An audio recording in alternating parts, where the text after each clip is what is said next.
Okay, so I am going to do my first ever book review. So today is the 13th.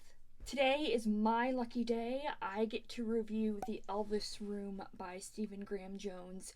I am posting this review as part of the month of Stephen Graham Jones, which was the brainchild of Amanda from the Reading and Writing Life.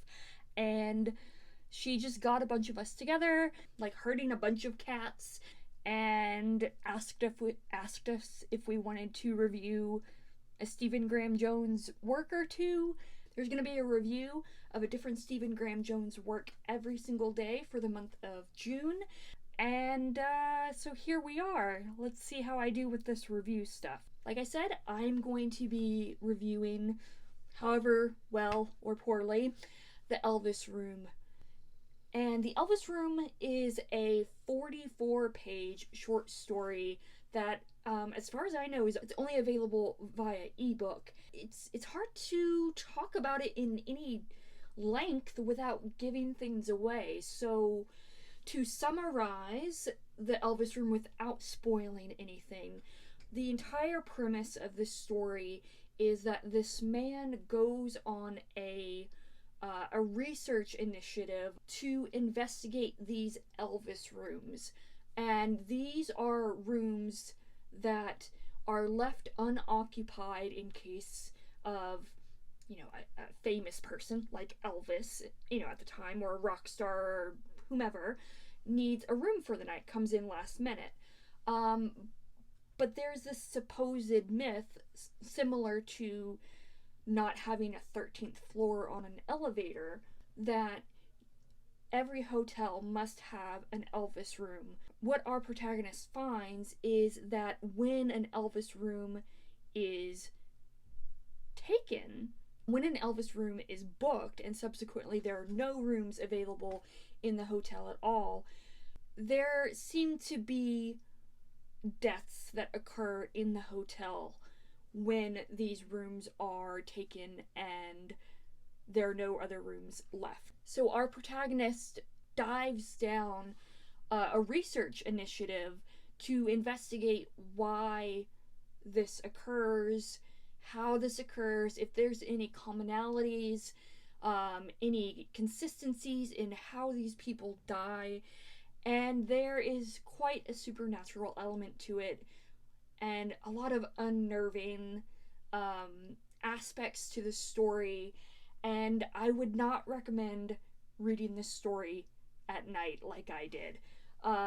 It was probably not the best move on my part. With that said, it is a Stephen Graham Jones story. It is distinctly him.